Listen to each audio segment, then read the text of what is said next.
Adam, 6 players in double-figure points, 21 assists on 33 made buckets. He put the good team tonight.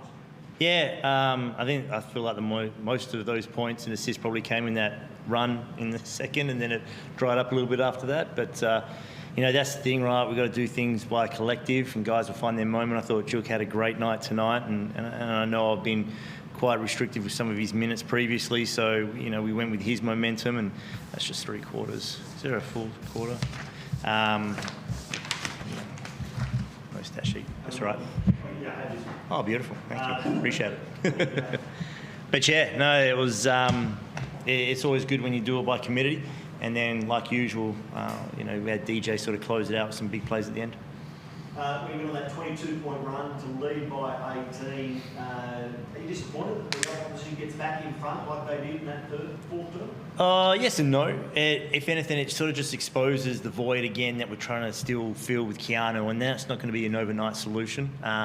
So we go on that run because we're splashing threes and we're doing a good job defensively. What hurt us, right, was the 56 points in the paint. When the offense, our offense is generated by a lot of transition attack break. There's no secret with that. And so, when they're shooting a lot of foul shots and when they're getting a lot of points in the paint, that just slows us down. And so not only the void that Keanu is on the defensive end, but also on the offensive end, when it is stunted, we go, all right, let's roll it into KP. Let's get in the block. Let's get in a trans flash, whatever it may be. We didn't have that as well. So, we're trying to find different avenues to score and different avenues to get stops. But yeah, sort of by committee, as you said, but, we're still learning. What about the start from Ben Air? Yeah, it was unfortunate. It was my fault that he picked up his 4th. I should have got him out sooner. I didn't think. I got to remember the away team doesn't always necessarily get the blow of the whistle, but I thought I could ride with his momentum a little bit more, knowing that we needed to. And so, I had to challenge it, right, because that was his 4th foul. And, I'm the result of him sort of slowing up his run. So, it was cool to see him get out there and hoop. And that's what we want, right? Be aggressive. That was a really important message for everybody. There was times, right, where we're making silly shots, just go shoot it yourself. Silly passes. Shannon did one to Sam at the end of the quarter, you shoot it. Why are you trying to dime it unnecessarily? Bull had a couple where he drove and he had it and he's trying to pass it. And Ben didn't have that problem, right? He just went and got a bucket, so love it. Are these bigger wins than they appear because Keanu's not there? Is that a silly statement? Are you more excited than you'd normally be winning these games without your MVP candidate? Yeah, and I think about when I was here last year, and I remember Gorge very, very, he didn't have to, but it was kind of cool that he sort of talked about what we were trying to build at Cairns. He saw the early stages of it, and one of the things that Gorge said was we're doing a good job, and once they get their pieces, they're going to be dangerous, and he saw that in us, and I sort of have to acknowledge it. I'm not trying to blow smoke up anyone's ass, but you see it with those guys, and I spoke with Harvey and even with Jacob, but you can see these guys are they're really committed, and they're just a couple of pieces away from being in the winners column. So it's great that we got the win on the road, 100%. It's great that we got the win without KP, but we didn't walk into this place thinking it was going to be a pushover. And I think this is the first time maybe this year we actually built a lead and held on to win. We seem to be down and win, and we seem to be up and lose. So that's a nice little, tick box for us. As this gentleman mentioned, you helped them out but they did get back in that 3rd quarter. The only thing is what were your words to the boys, knowing that they're a team, despite that they look on paper that they're under command, but they can play, they've shown you. So what were your words to the boys? It was pretty much the same message we had before the game. Is they're a dangerous team when you've got players who are talented with nothing to lose type mentality to try and put on a show in front of their home crowd. There's no pushover, and so even when they started to chip away and bring it back to single-digit margin, a lot of it was just the same message that we had beforehand, which was get through our stuff, take a breath, don't get caught up in the moment, play each possession for what it is. Did Do you think he gave up too many fouls during the game? Because there was a lot of fouls. Both teams, though. There was a lot of fouls, wasn't there? There was a lot of fouls.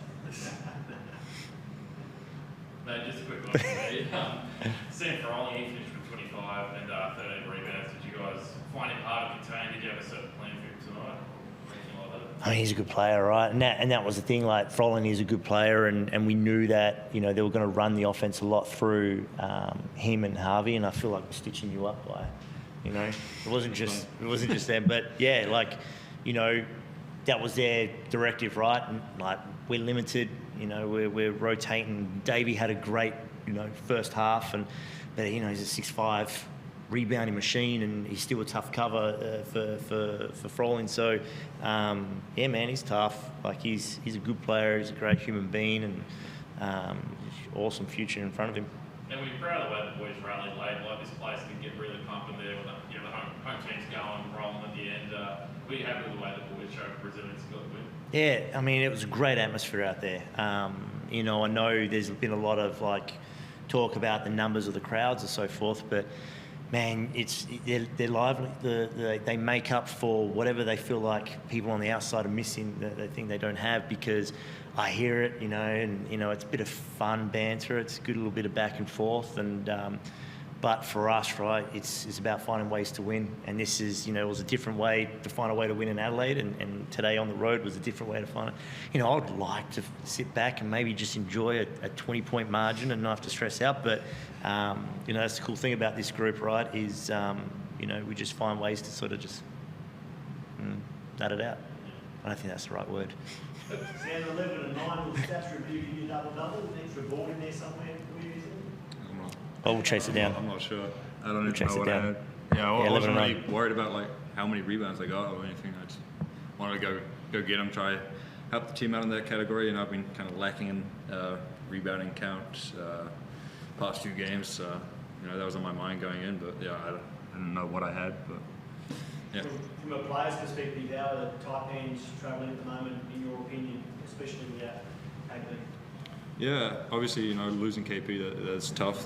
He's our, you know, MVP candidate guy, and but the guys, you know, we understand what we need to do. We understand the guys that need to step up, and you know, you have guys like JD and Ben who are. Sorry. Still operating. Yeah, it looks like it's still, still like. But yeah, you know, Ben and JD coming in, playing big minutes. Mirko also stepping up, hitting that 4-point play, giving us energy there. You know, like everyone's kind of stepping up, and the energy with the boys is like really, really high right now. Yeah, and we're, you know, going to prepare well for Brisbane next, and get ready for that. Yeah, with 12 wins now, that equals the most in the league along with Sydney. How conscious are you of your ladder position with the new system this year, top 2 in the playing tournament? Yeah, you know, you look at the ladder and whatnot, but at the end of the day, you know, it's just you got to kind of take each game, game by game, and prepare for each one. So yeah, you can look at it, but you know, you just got to take each game and try to get a dub, and hopefully it'll sort itself out. Beautiful. Awesome. Appreciate it. Thank you. I'll give that back to you. Yeah, we'll go ahead straight. There you go. Oh, sorry. What? No. Sorry. Sorry, I'll be quick. No, you're good. Couple of quick ones, Sam. You talked about having to step up and how everyone has to step up without Keanu. Can you talk more specifically about what has changed for you in terms of your role these last couple of games? Sorry. Yeah, as I said, you know, kind of that rebounding mentality. Even if like last game, you know, I think I only had like 4 rebounds or whatnot, but you know, it was in the back of my mind just to turn around and box out whoever I was guarding so someone else can get the rebound. You know, I think a few guys are doing that right now really well. You know, DJ with 8 rebounds, Juki with 7. You know, everyone's just kind of got that mentality, and that's kind of the biggest thing out, because, you know, without KP, that's a big hole that we got there, and yeah, I feel like we're doing a decent job to cover that. Looking ahead to Thursday night, in a funny way, are you hoping that Aaron Baines plays for Brisbane so you get to challenge yourself up against him? Yeah, you know, anytime you get to play someone like that who's been in the NBA, you know, for several years, that's always exciting. And, you know, I love challenges like that, you know, coming from like college in the ACC, you're every night playing someone who's probably going to be a first round pick or something like that. So you love those matchups. So you play for those, and that's why you play the game. So yeah, I'd love for him to play, and I'd love to have that matchup. Yeah. What challenges do the Bullets present for you on Thursday, Forde? Sobery's rolling at the moment, and like I said, they've got a lot of bigs with Gak's been well, doing very well, and Baines, as you mentioned, and so